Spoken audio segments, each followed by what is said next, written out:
Hi friends, నేను బెంగళూరులో ఉన్నటువంటి విక్టోరియా హాస్పిటల్ దగ్గర నుంచి వీడియో చేస్తున్నాను. అక్కడికి ఎందుకు వచ్చానంటే మా అక్క పల్లెటూరులో వాళ్ళ భర్త అదే లూనా ఉంటుంది కదా, చిన్న లూనా నడుపుతుండగా స్పీడ్ బ్రేకర్ పైన మా మామ స్పీడ్గా వెళ్ళడం వల్ల జారి పడి తల అయితే పగిలి హైదరాబాద్లో ఉన్నటువంటి ఉస్మానియా హాస్పిటల్లో అడ్మిట్ చేసి ట్రీట్మెంట్ అయితే చేశారు.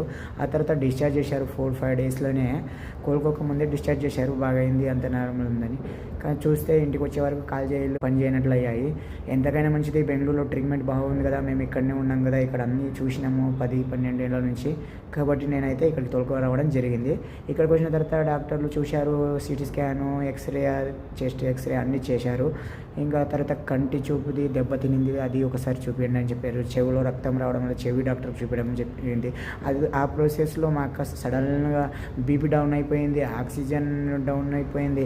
ఇమీడియట్లీగా ఎమర్జెన్సీలో అడ్మిట్ చేసుకుని అయితే ట్రీట్మెంట్ చేస్తున్నారు. ఇప్పుడైతే బాగుంది, దేవుని పుణ్యాన.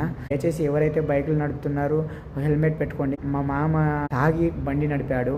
ఆయనకేమి పిల్లల వాల్యూ తెలిసింటే ఇలా చేసేవాడు కాదు. ఆయన తాగి ఉన్నాడు, అయినా బండి నడిపాడు. ఆయనకేం ఫ్రెండ్స్ 2 పిల్లలను చేసుకున్నాడు. మా యొక్క 2వ భార్యగా చేసుకున్నాడు. అప్పటి కాలంలో పెద్దలు 2006 సంవత్సరంలో పిల్లలు లేరని ఆడుకోనగా మా నాన్న మంది మాటలని పెళ్లి చేశారు. ఇప్పుడు ఆయన తాగిన ముగ్గులో మా అక్కని పడివేయడం జరిగింది.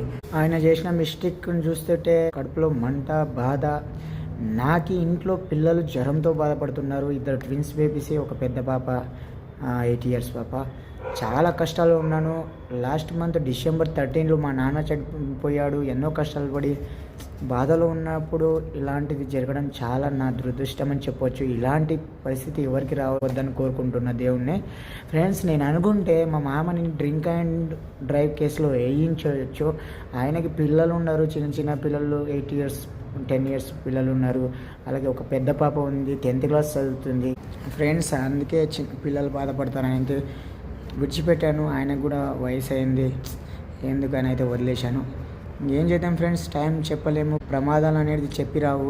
హెల్మెట్ వాడండి, దయచేసి హెల్మెట్ వాడండి.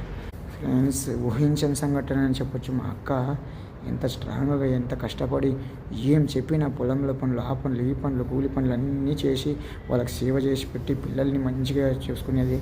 అలాంటి మనిషి ఒకే రోజు టైం గోల్మాల్ అయిపోయాయి. చాలా బాధ అనిపిస్తుంది ఫ్రెండ్స్ తలుచుకుంటే. మనిషికి ప్రమాదాలు, పరిస్థితులు ఎలా వస్తా అనేది ఊహించలేని సంఘటన. చిన్న విషయం షేర్ చేసుకోవాలనిపించింది, వీడియో చేశాను. Bye friends, good night.